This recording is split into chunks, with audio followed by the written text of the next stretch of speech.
Bonjour, dans cette vidéo, nous allons considérer que nous sommes sur une sphère. Nous allons donc calculer l'angle de chute de la surface par rapport à l'horizon, et tout ceci en fonction de l'altitude de l'observation. Nous commencerons donc par de la géométrie qui permettra de trouver le raisonnement nécessaire pour calculer cet angle, puis nous passerons au calcul, et ainsi nous trouverons la formule donnant l'angle en fonction de l'altitude de l'observation. Nous passons donc en géométrie 2D. Donc nous traçons un cercle de rayon OR et de centre O qui est placé sur un repère orthonormé OX, OY. Sur l'axe OY, nous plaçons un point H qui correspond à l'observateur. Ensuite, on place un point P situé sur la sphère, donc sur le cercle. Ensuite, on construit la demi-droite OP. Ensuite, on construit la droite qui passe par P et qui est perpendiculaire à la demi-droite OP. Elle est dite tangente au cercle. Cette droite correspond à l'horizon réel observé depuis le point H' que j'ai marqué sur la droite OY. Je trace ensuite la parallèle à OY qui passe par P et je note le point XP qui correspond à l'abscisse de P. Ensuite, je trace la parallèle à l'axe OX qui passe par P. On note le point YP qui correspond à l'ordonnée du point P. Puis on trace la parallèle à l'axe OX qui passe par H'. On note le point HV qui est l'intersection de cette dernière droite avec la droite XPP. Puis on calcule l'angle HV''P, qui d'ailleurs correspond à l'angle OYOP. Donc sur ce schéma, on voit que en modifiant la position du point P, on modifie tous les angles et la position du point H'. En tâtonnant un petit peu, on fait coïncider le point H et le point H'. On voit qu'ici l'angle est de 31,58 degrés. Donc il va nous falloir calculer P en fonction de H par une méthode géométrique et nous allons nous servir de la propriété du triangle HPO qui est rectangle. Les triangles rectangles ont un angle dit droit dont la mesure est égale à 90 degrés ou pi sur 2 si on raisonne en radians. Le segment opposé à cet angle est appelé l'hypoténuse. Le milieu de l'hypoténuse correspond au centre du cercle qui passe par les trois sommets. Donc par rapport à notre schéma d'origine, nous allons avoir un problème, c'est qu'il va falloir déterminer le centre d'un segment pour déterminer le centre du cercle qui englobe le fameux triangle de notre premier schéma. On prend donc un segment AB dont on détermine la longueur. On s'équipe donc d'un compas dont l'écartement va être proche de la longueur du segment AB. On fait un premier arc de cercle, puis un deuxième. Donc ça, ce sont les deux qui ont été faits depuis le point B. On fait la même chose avec le point A. Donc le premier, puis le deuxième. Les intersections de ces deux couples d'arcs donnent deux points que nous nommons C et D. Ensuite, nous traçons la droite CD qui va couper le segment AB au point O. Nous calculons ensuite la longueur du segment OA qui est bien égale à la moitié de la longueur de AB. Nous avons donc dessiné une médiatrice à l'aide d'un compas. Cette méthode est applicable à tous les segments et je vous laisse deux petits exemples.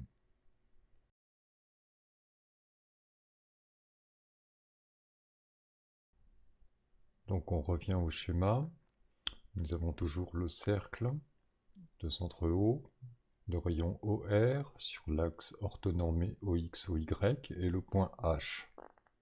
Par la méthode de la médiatrice, nous calculons le point Z, donc le point milieu entre H et O.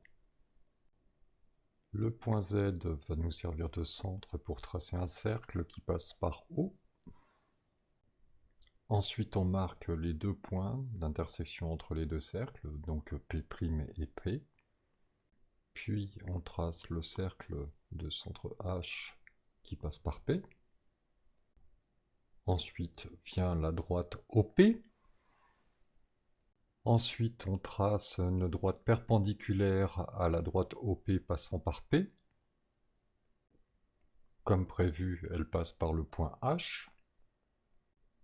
Ensuite, on trace les deux parallèles aux deux axes passant par P.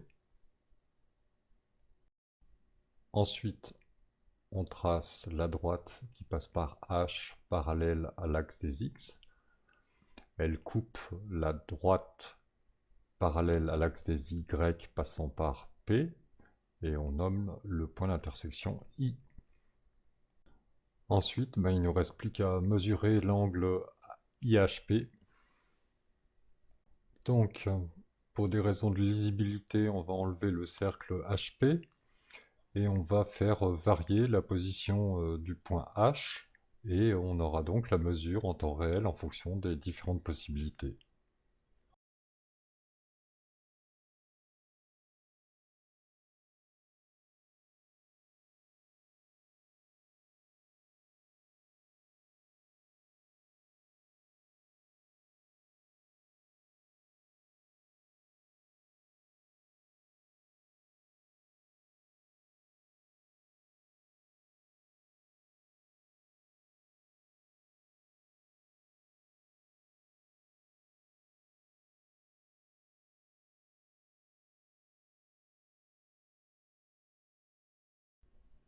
Donc pour passer au calcul mathématique, nous allons reprendre notre schéma d'origine et nous servir de Pythagore. Le triangle OHP étant rectangle, nous pouvons dire que OH au carré est égal à OP au carré plus HP au carré. On remarque que OH égale à OR plus HR, et on en déduit que HO au carré est égal à OR au carré plus 2OR multiplié par HR plus HR au carré. On constate que OP égale OR, et donc notre première équation, puisqu'on cherche à calculer HP, on en déduit que HP au carré est égal à OH au carré moins OR au carré. Dans cette égalité, on substitue la valeur précédemment calculée de HO au carré. On obtient cette première formule, puis après simplification, on connaît HP au carré est égal à 2 fois OR fois HR plus HR au carré. Donc, parmi les trois cercles de la figure, on connaît deux des rayons qui vont nous permettre de calculer les coordonnées du point P, qui est l'intersection de ces trois cercles. Il nous reste donc à trouver l'équation du cercle dans un système cartésien, donc un axe OX, OY. Donc nous plaçons un point A, et grâce aux deux droites construites, on peut voir que le point A a pour coordonnées 8 et 9. Ensuite, on trace un cercle, donc de rayon approximatif 6,5, je pense. Ensuite, on prend un point P sur le cercle. On trace les deux droites qui vont permettre de nous repérer par rapport aux axes X et Y. On appelle B l'intersection de la droite XA YP, et le point C qui est l'intersection de YA XP. Puis on trace le segment AP qui correspond au rayon. On constate que le théorème de Pythagore s'applique encore une fois. Donc nous avons AC carré plus AB carré est égal à AP carré.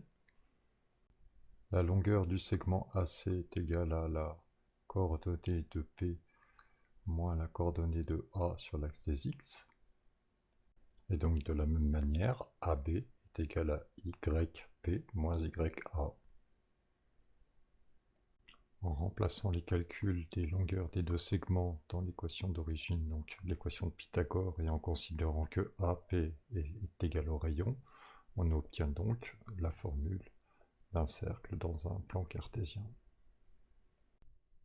Donc pour le premier cercle, donc celui de l'observateur, donc on a un centre H dont les coordonnées sont 0 en X et OH en Y.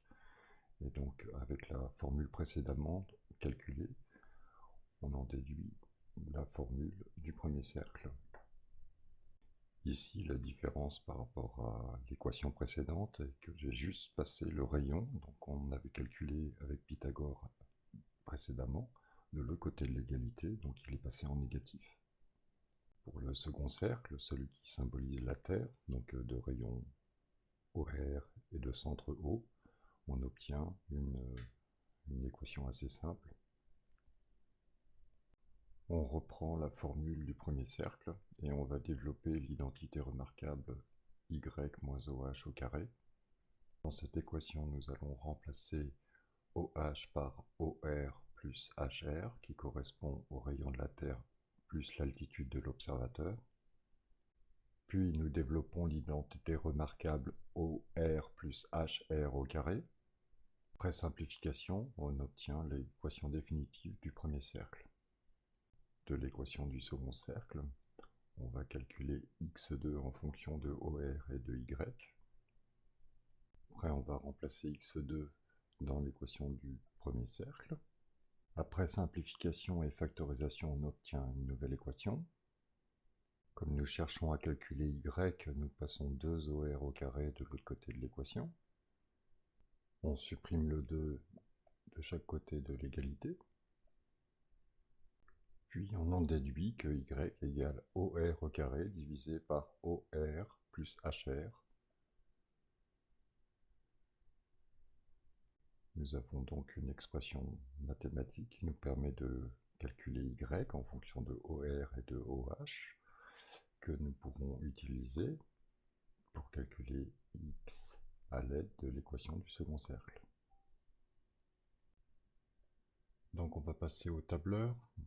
J'ai préparé une feuille de calcul. Donc, on voit le rayon de la sphère, l'altitude d'observation, ensuite la hauteur totale qui est égale à OH, qui est égale à C3 plus C4. On retrouve le calcul de la distance HP, qui correspond au rayon de l'observateur, qui correspond à la racine carrée, donc de la hauteur totale au carré, moins le rayon au carré. Ensuite, on a la formule qui nous permet de calculer l'ordonnée du point P. Ensuite, on a la formule qui nous permet de calculer l'abscisse du point P. Ensuite, on calcule la hauteur de la chute de l'horizon qui correspond à la longueur IP sur le schéma. De par la définition du sinus, donc nous calculons le rapport de C9 sur C6 qui correspond à IP sur HP. Cette valeur nous donnant la valeur du sinus de IHP.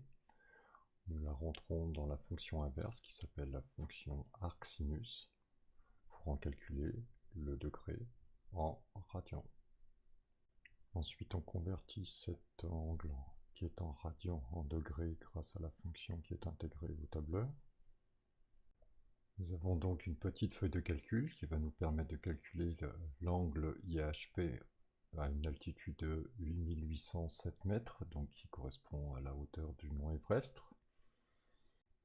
Et pour terminer en humour, et donc si nous montions jusque dans l'ISS, l'angle devrait être de 19,78 degrés. Il faudrait peut-être poser la question à Thomas Pesquet.